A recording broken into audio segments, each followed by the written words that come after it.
Y regresando aquí a Hablemos Claro, estamos, si no acaba de sintonizar, estamos con la psicóloga Mayra y estamos hablando sobre el duelo.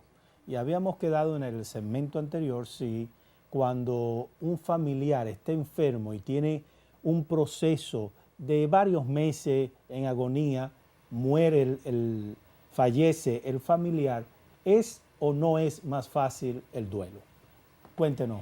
Bueno, eso me encanta ese punto porque hay una creencia colectiva de que porque un familiar está enfermo muchos meses, cuando fallece, yo debo sentirme mejor. Realmente en el proceso de la muerte y el morir se dan muchos síndromes alrededor del enfermo y uno de ellos es el síndrome de duelo anticipatorio. Y aquí es cuando yo comienzo a sentir toda la sintomatología propia del duelo, como si la persona estuviera muerta, sin embargo, bueno, pues mi pariente está ahí, ¿por qué yo me siento así? Bueno, tú te sientes así porque estás viviendo un duelo anticipado. Pero ¿qué ocurre, Fray? Que no todo el mundo vive un duelo anticipado, porque el que un familiar esté muriendo no significa que yo entro en duelo anticipado.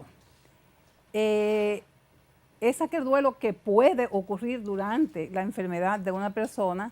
No sabemos si comienza, por eso decimos puede, porque no todo el mundo hace este duelo, pero sí que termina con la muerte. No anula el dolor después de la muerte, pero sí facilita el proceso, porque asimismo como hay unas tareas después del duelo, también hay unas tareas para hacer cuando mi familiar se está muriendo. Entonces, esas tareas, lo primero es dignificar a tu enfermo, a tu familiar, hacerlo sentir que a pesar de que él está en la condición que esté, es una persona que no ha perdido su biografía, que tú la reconoces como persona. Aquí en República Dominicana existe lo que es hospice. Es un ministerio de la iglesia en Estados Unidos que acompañan a los enfermos terminales a tener una muerte eh, en paz, pero también ayudar a los familiares en el proceso de ese duelo.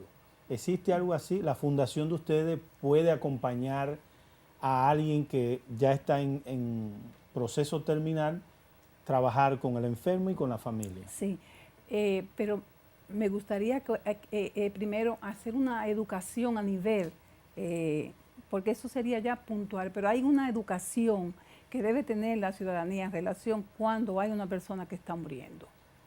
Y esa educación radica en yo saber que mi persona está muriendo y que a pesar de todo, como le decía antes, tenemos que hacerle un reconocimiento como persona. En que cuando usted ve un familiar que está cercano a la persona que está muriendo y comienza a no tener diferenciación, sino si él se muere, yo me voy a morir.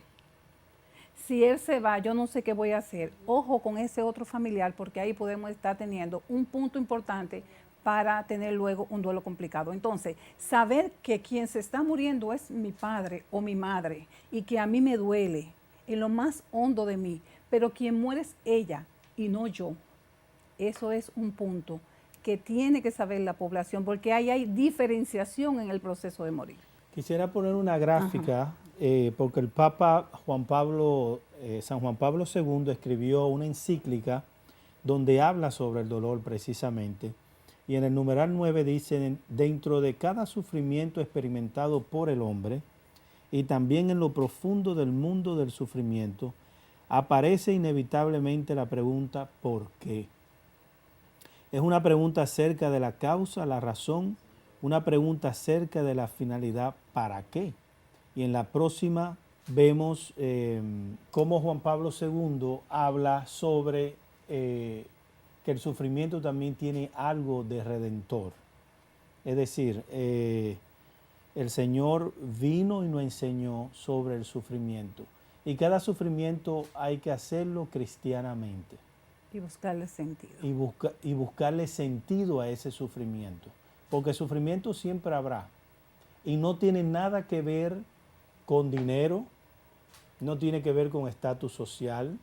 Tanto sufre el pobre como el rico, el flaco como el gordo.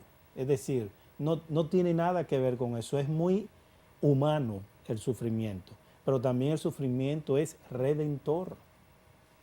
Por ejemplo, le quería preguntar, ¿es más difícil el duelo de un familiar que muere naturalmente a un familiar que se suicida?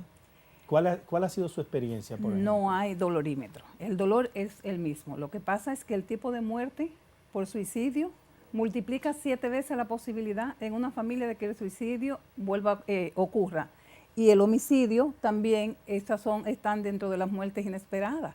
Y las muertes inesperadas ocupan el número 1 de aquellas causas donde el duelo es más difícil, o sea, más complicado de elaborar.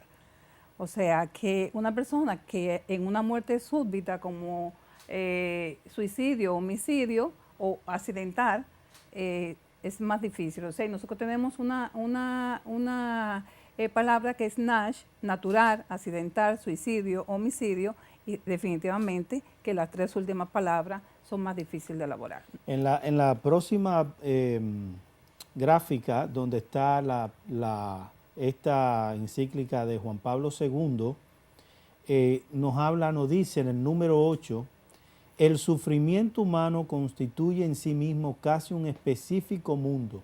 Es decir, el sufrimiento también es un mundo que existe junto con el hombre, que aparece en él y pasa, y a veces no pasa lo que estamos hablando, pero se consolida y profundiza en él. En el próximo nos dice, los testigos de la cruz y de la resurrección de Cristo han transmitido a la iglesia y a la humanidad un específico evangelio del sufrimiento. El mismo Redentor ha escrito este evangelio, ante todo con el propio sufrimiento asumido por amor, para que el hombre no perezca, sino que tenga vida eterna. ¿Cómo podemos agarrarnos de ahí y aterrizar esto, Mayra? Como buenos cristianos. Lo primero que hay que ver la muerte como un proceso natural. No nos han enseñado eso. Para nosotros, la muerte y las pérdidas. Las pérdidas, o sea, como porque un proceso, nada es para siempre. Nada es para siempre, es como un proceso natural. Luego ya, si tenemos ya la esperanza de la resurrección y de que nos vamos a encontrar con el ser amado, definitivamente que el sufrimiento se va a vivir de otra manera.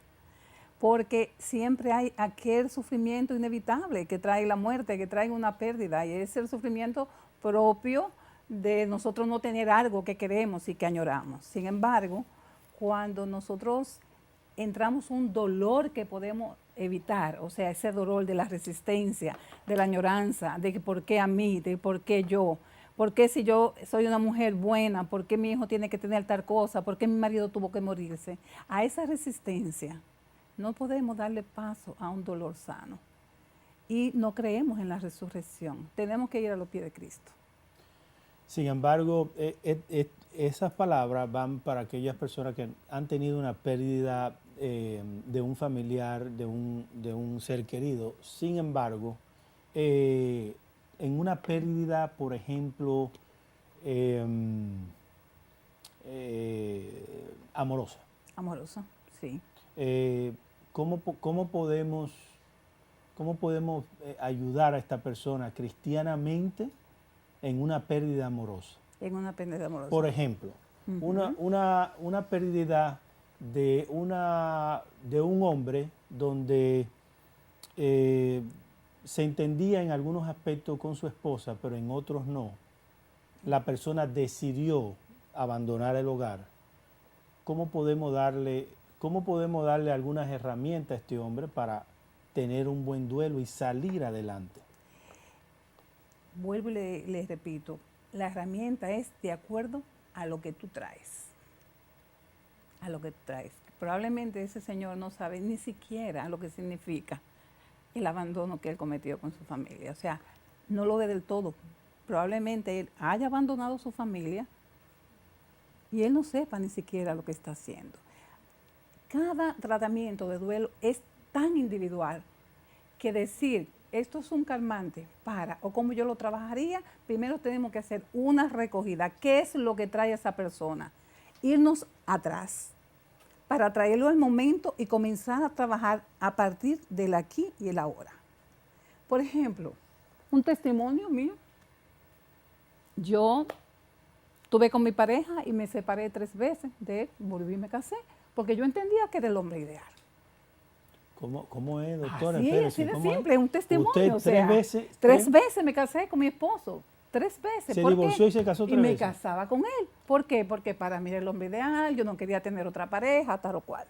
Tropecé de nuevo con la misma Con piedra. la misma piedra, pero desde el punto de vista del amor, pero era un amor basado en el hombre. Cuando usted tiene un amor basado en Cristo, cuando usted ya su corazón no lo ocupa un hombre, ni una relación, y usted depende directamente de él, las pérdidas se viven diferentes.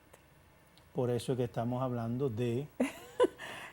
Precisamente, qué bueno, muchas gracias Mayra por ese testimonio. Precisamente hablábamos de vivir el dolor cristianamente. Y para la iglesia, en esta encíclica tan hermosa de San Juan Pablo II, de el significado salvador del dolor, nos habla muy hermoso sobre el significado del dolor en nuestras vidas, que siempre lo vamos a tener. Y como bien decía Mayra en su testimonio tan hermoso, de la única manera en que ella lo pudo vivir mejor fue en Cristo. Por eso la Santa Madre Iglesia nos enseña a vivir nuestro dolor. Precisamente vamos a ir a una pausa y a regreso vamos a ver y conocer el dolor desde Cristo. Regresamos.